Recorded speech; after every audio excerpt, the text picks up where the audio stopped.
নতুন বছরের শুভেচ্ছা জানিয়ে শুরু করছি আজকের রেসিপি। হ্যালো বন্ধুরা, কেমন আছো? নতুন বছরে তোমাদেরকে স্বাগত।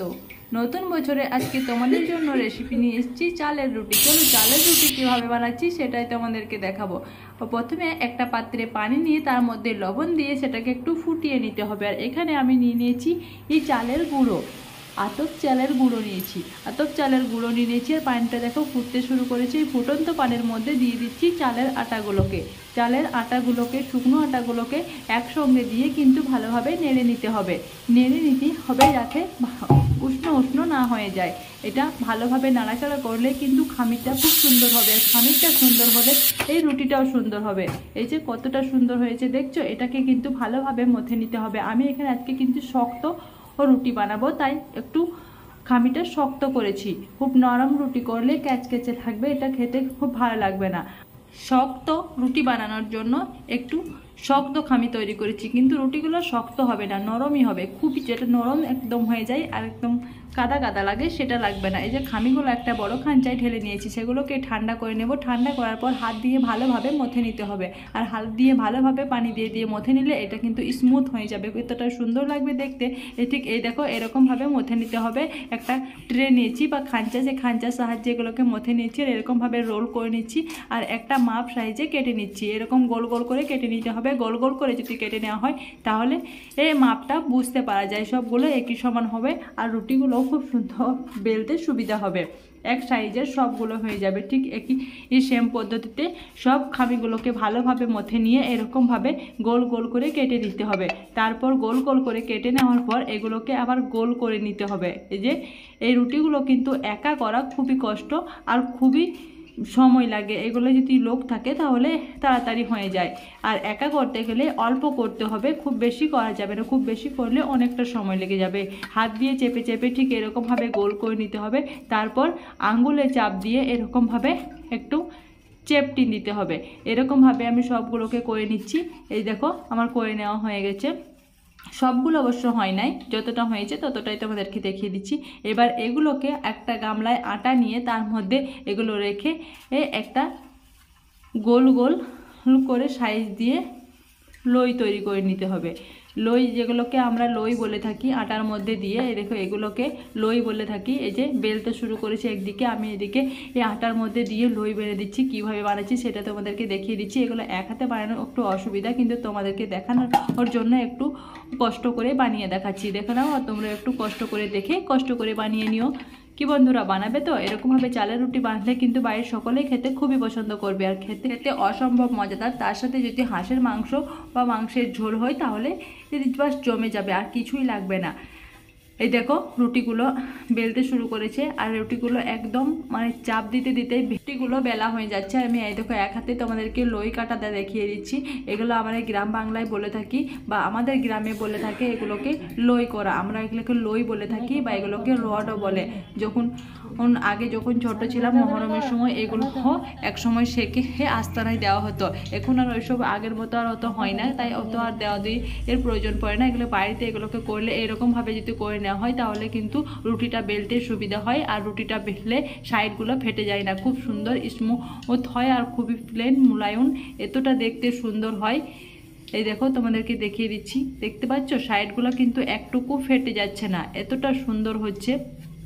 ঠিক এই সেম পদ্ধতিতে সবগুলোকে মথে দিয়ে গোল গোল করে কেটে তারপর থেবলা করে তারপর আটা দিয়ে লই কেটে তারপর আটা দিয়ে আবারও বেলে নিতে হবে। তারপর বেলে নেওয়ার পর এবার চলে যেতে হবে সেকার কাছে। এবার এগুলোকে চুলায় সেকে নেব। আমি আজকে চুলায় সেকবো, চুলায় সেকে তোমাদেরকে দেখাবো। আমি এখানে গ্যাসেও সেকি, কারেন্টের চুলোতেও সেকে থাকি, কি সব কিছুতেই ব্যবহার করে থাকি। কোনো কিছুতেই খারাপ হয় না, সব কিছুতেই ভালো হয়। তাই অনেকগুলো রুটি করেছি আজকে একসঙ্গে, সেগুলো আজকে অনেকটা সময় লাগবে, তাই আমি চুলায় সেকে নেব। চুলায় সেকলে একটু তাড়াতাড়ি হবে আর রুটিগুলো আরও সুন্দর লাগবে আর দেখতে যতটা ভালো লাগবে খেতে তার থেকে বেশি ভালো লাগবে। এই চলো তোমাদেরকে দেখিয়ে দিচ্ছি। এই যে নিয়ে নিয়েছি আমি একটা মাটির তাওয়া, এগুলো কাঁদি তাওয়া বলে থাকে। এগুলো মেলায় বিক্রি করে, গ্রামের দিকেও আসে বিক্রি করতে। আমরা মেলা থেকে নিয়ে এসেছি। এবার এগুলো দেখো রুটিগুলো কতটা সুন্দর বেলা হয়েছে। এই খোলার সাহায্যে আমি রুটিগুলোকে সেঁকে নিচ্ছি। জালটাকে ধরিয়ে দিলাম, খোলাটাকে একটু গরম করে নিতে হবে। আর ভালোভাবে খোলাটা গরম হয়ে গেলে রুটিগুলো ফুলে টইটুম্বু হবে। আর যদি খোলাটা না হয় সেই পর্যায়ে যদি রুটি দেওয়া হয় তাহলে রুটিগুলো কিন্তু ফুটে যাবে বা খোলায় লেগে যাবে, উঠে আসবে না। এই দেখো খোলাটা হয়ে এসছে। এবার আমি এক এক করে রুটিগুলোকে সেঁকে নিচ্ছি। প্রথম রুটি দিয়ে দিলাম। এই দেখো যখন এই সাইডগুলো কোকড়ানো হবে, জড়ো জড়ো হয়ে যাবে, ঠিক তখনই এটাকে উল্টে দিতে হবে। ঠিক এরকমভাবে উল্টে দিতে হবে। আর সাইডগুলো যদি কোকড়ানো না হয় তাহলে উল্টে দিতে গেলে কিন্তু ছিঁড়ে যাবে পিঠেটা। এই পিঠেগুলো সত্যি খুবই নরম হয়। যতই চেষ্টা করা হয় যেগুলো শক্ত করে বানাবো ততটা শক্ত হয়ে থাকে না। একদম নরম তুলতুলে রুটিটা হয়, কিন্তু শক্ত খামি করলে রুটিটা খেতে খুব ভালো লাগে। আমি সেম পদ্ধতিতে সব রুটিগুলোকে সেঁকে নিচ্ছি। আর একটা রুটি সেঁকে নেওয়ার পর কিন্তু খোলাটাকে মুছে নিতে হবে যাতে পুড়ে না যায়। মুছে দেওয়ার পর আবার একটা রুটি দিয়ে ভালোভাবে সেঁকে নিতে হবে। এই দেখো শেখার পর তোমাদেরকে আবারও দেখিয়ে দিচ্ছি। এই বেরগুলো যখন এরকমভাবে কুকড়ানো যাবে, এরকম জড়ো জড়ো হয়ে যাবে, ঠিক তখন বুঝতে হবে এক পিঠ হয়ে গেছে। তখন আরেক পিঠ এরকমভাবে উল্টে দিতে হবে। আর বেশিক্ষণ সময় লাগবে না এটা ফুলে উঠতে।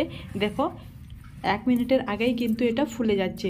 কত অল্প সময়ের মধ্যে এই রুটি হবে। দেখতে পাচ্ছ নরম তুলতুলে। এই দেখো কতটা সুন্দর ফুলে উঠেছে, একদম ফুলের টইটুম্বু হয়ে উঠেছে। ঠিক এরকম সেম পদ্ধতিতে সব রুটিগুলোকে আমি সেঁকে নিচ্ছি। যতগুলো রুটি করে রেখেছি, এত রুটি তো তোমাদেরকে সেঁকে দেখানো অসম্ভব। আমি এবার সব রুটিগুলোকে সেঁকে নিচ্ছি, তারপর তোমাদেরকে দেখাচ্ছি। আর এখানে খাঁচি নিয়ে নিয়েছি। এই খাঁচিটাতে কয়েকটা খড় দিয়েছি। খড় দেওয়ার পরে আমি রুটিগুলো রাখছি। তোমরা ভেবো না যে এখানে নোংরার মধ্যে আমি রুটিগুলো রেখে দিচ্ছি। খড় দিয়ে রুটিগুলো রাখলে যে নিচের দিক দিয়ে বাতাসটা ভালো পাওয়া যায়। এই যে রুটিগুলো সেঁকে নেওয়া হয়ে গেছে। এই রুটিগুলো সব সেঁকে নেওয়া। দেখো কতটা নরম তুলতুলে হয়েছে। এবার আমি চলে গেছি থালায় নিয়ে। এই দেখো সব রুটিগুলো আমি তোমাদেরকে ভাঁজ করে করে দেখাচ্ছি কতটা নরম তুলতুলে, এতটা সুন্দর হয়েছে এই রুটিগুলো। এবার এরকমভাবে যাকে দিবে সেই খুব পছন্দ করবে খেতে। এই রুটিগুলো একদম এই দেখো এক মুঠির মধ্যে ঢুকে যাচ্ছে, আবারও খুলে যাচ্ছে, বড় হয়ে যাচ্ছে। এগুলো খুবই নরম তুলতুলে নরম রুটি। এই রুটি যারা একবার খেয়েছে তারা জানে এই রুটির স্বাদ, আর যারা না খেয়েছে তারা একবার হলেও কিন্তু বানিয়ে দেখো। এই নতুন বছরের স্পেশাল চালের রুটি, পায়েস আর তার সাথে মাংস জাস্ট জমে যাবে। নতুন বছরের এই হলো আমার আজকের রেসিপি। তোমরা তোমাদের পছন্দের মতো নতুন বছর সেলিব্রেট করো। টাটা বন্ধুরা।